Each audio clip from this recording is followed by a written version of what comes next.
If you've clicked on this video, I'm guessing it's because you've got a fairly long or complex buying cycle in your business right now, and you're looking for ways to try and speed that up. Having a complex buying cycle can make it an absolute nightmare from a marketing perspective because it introduces a lot of complexity around tracking and knowing what measures to track, i.e. what are our lead indicators that we're getting the right kind of signs or signals from potential customers, but the actual conversion event that a lot of businesses are looking for might not come till 2, 3, 6, maybe even 12 months or longer. This can be the case for enterprise sales in B2B or just high value B2B purchases, or even in e-commerce where you're selling quite a complex product or a product that is very high value and has a lot of consideration that goes into the purchase of that product. So can you actually speed up the rate at which people come to a decision with your marketing efforts? There are really two main levers you can pull here. Let's look at some real tangible examples here. Firstly, we'll start on the Ecom side. Now, historically, buying something like a mattress has been quite a considered purchase, particularly if you're looking at buying a high-end mattress, because naturally this is something people are sleeping on every day. They're going to want to experience that for themselves to know, is it the right mattress for them, particularly if people aren't just buying a cheap budget mattress. Let's assume this is somebody who is serious about getting a good night's sleep and they want to and are serious about finding the right mattress for them. Now, in the past, this has always been a very complex decision for people to come to.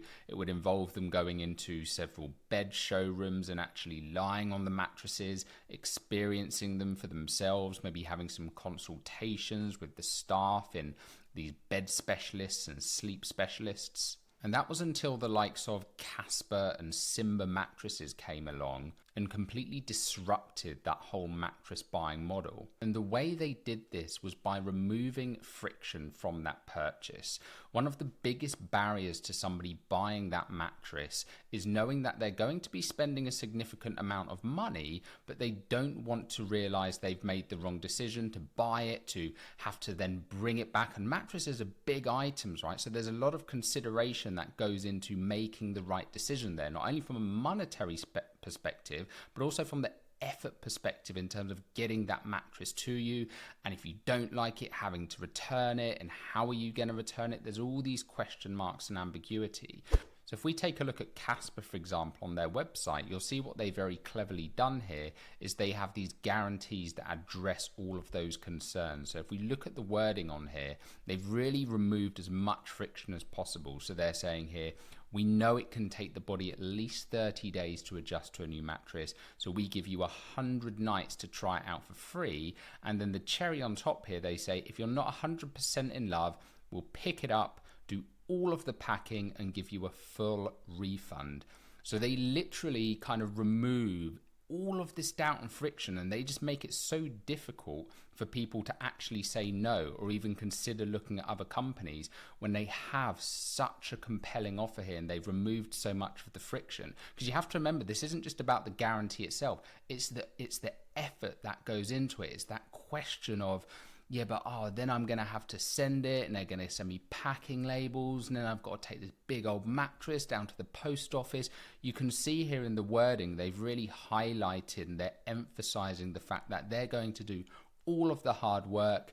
You just get to sleep on it. If you don't like it, they'll come and pick it up and you get all of your money back. So the key here is, how can you remove any friction from this purchase decision and just make it really, really difficult for people to actually say no to your offer and even consider the competition?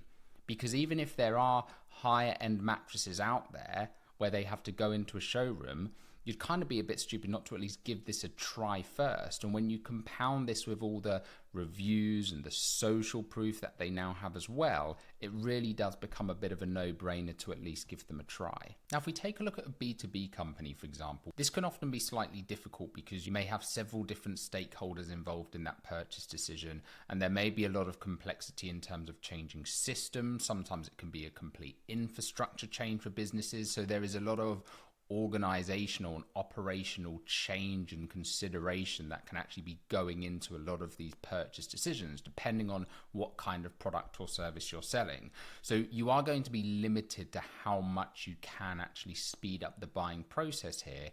However, one of the key things that you can do is to help to accelerate the rate at which you build trust, which is going to be one of the biggest factors as to somebody at least starting a conversation to get the ball moving in that kind of buying decision. And one of the best ways of doing this is by amplifying content to your core buyer audience. So one way of doing this is to run ads to some of your key accounts on platforms like LinkedIn. So you might be targeting specific industries, specific companies, whoever fits into your ideal customer profile. But they're not running just traditional ads that are promoting your product or service, but actually running ads that are designed to get these contacts within the companies to see you as the key thought leaders in whatever space you're operating in. We hear this time and time again that comes up when surveys are being done on B2B buyers.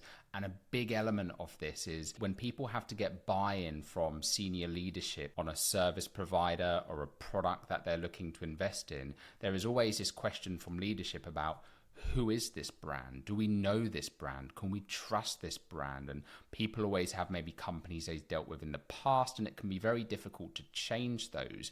So if you can be showing your content consistently to all of the buyer groups within these organizations and building that trust, this can really help you to become seen as the expert. So when those conversations do come up internally, the people within the organization aren't met with such friction. Now, I think a company that does a really great job at this is a company called Metadata in the marketing tech space. So if we have a look at some of their content on LinkedIn, they're posting content that is actually genuinely valuable. And a lot of people talk about value and say, hey, let's post these 7 tips that ChatGPT has churned out for them. Every business is doing that, and it just fades into noise. They've really thought about what our B2B marketers who are buying our product, what do they actually find useful? So they have things like swipe files, for example. So instead of just having this crap regurgitated content like everyone else is doing of, here's 7 tips to make better ads that nobody's got time to look through. We've all heard them all before. They're actually giving tangible examples and saying, hey, here's real examples of real ads that we have seen working well in our platform. So the key here is they're actually giving unique content that nobody else can provide because this is data that they own. So what that does, again, is that accelerates how they can prove themselves as expert in this space because this content can't be found elsewhere. And this then instantly becomes extremely compelling for marketers because they're actually seeing things based on real data as opposed to just seeing another article with some generic tips like everybody else is churning out. Another thing they do here, which is really smart, like you'll see from this example, is they also have their team members, so like the CEO and other key figures within the organization will post content like this, again, talking about their findings, the kind of average cost per leads that they're seeing in their platform based on different ad formats. This is all incredibly valuable information that every marketer or marketing leader is asking themselves on a daily basis. So whatever industry you work in, you want to think about like whoever your ICP is, whatever industry you're selling to, what are those questions that they're asking themselves? Put your product aside for 1 minute, put your sales pitch aside, and just think about how can you really deliver unique value, unique insights that your competitors can't replicate because you uniquely have this data. This is data you've accumulated and learned over the years, but it's stuff that your ideal customers are dying to know. This is the kind of thing that's going to start to position you as a thought leader and to become the trusted go-to company in this space. The other thing you'll notice with Metadata is they have huge diversity in the content. So again, they have these benchmark webinars about things that they've learned and observed over the past 6 months on their platform. They're showing them at events and talks, posting further thought leadership content. They also just have these kind of raw videos from their team, so you can start to get to know the team better on a personal level. They have podcasts people can tune into. They're creating lots of different types and formats of content. They're even partnering with and interviewing other thought leaders in this space. So they've got Neil Patel here, for example, who's a very well-renowned and well-known SEO influencer. And this is the kind of content that is going to get people actually hitting the follow button on a company page. And that's really the key with this. When you're running ads to this type of content, instead of thinking about how can we get people to convert, think about how can we make this content so valuable people would actually want to follow our page. We actually saw this with a client that we worked with last year, who, when we looked in their deal flow on LinkedIn, it was taking around 180 days to convert a new lead into a sale.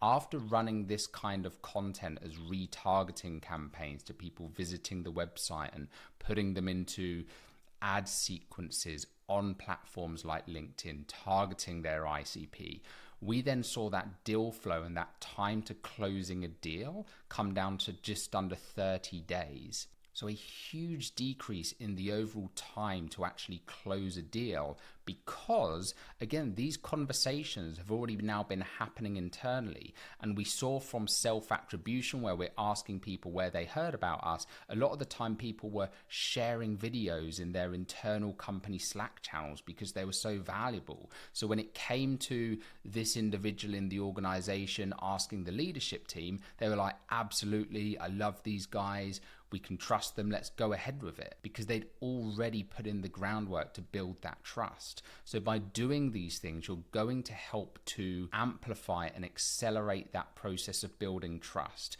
Now, again, there are going to be limits here, because there may be very real constraints and limitations within that organization as to why it may take time. But these different pieces of content will help to build trust.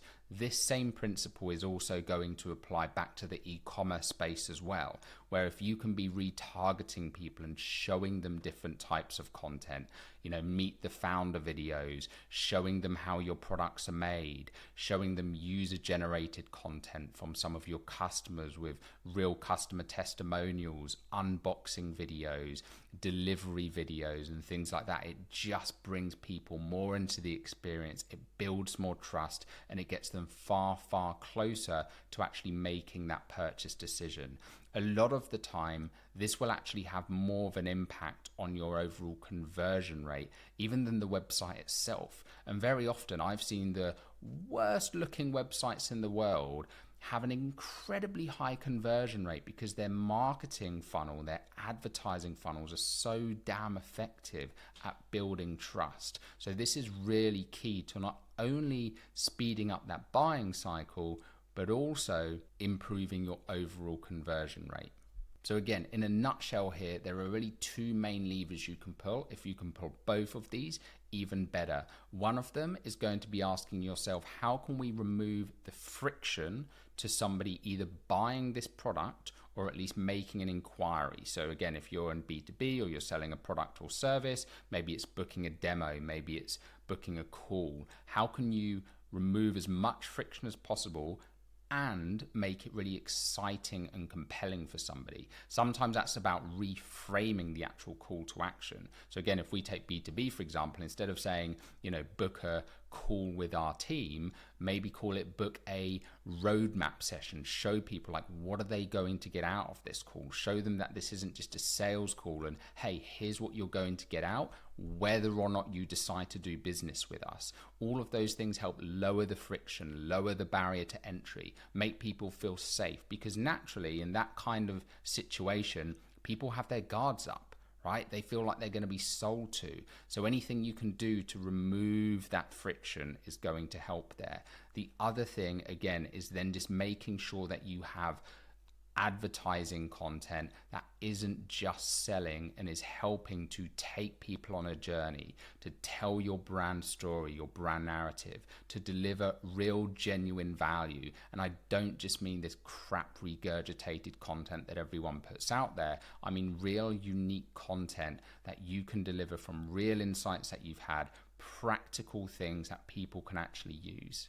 Now, once you've put these elements into place, it's going to be essential that you're setting clear KPIs and goals toward tracking your progress on this over time. So in this next video coming up, I'm going to be walking you through how to set some clear marketing KPIs for your business. I'll see you there.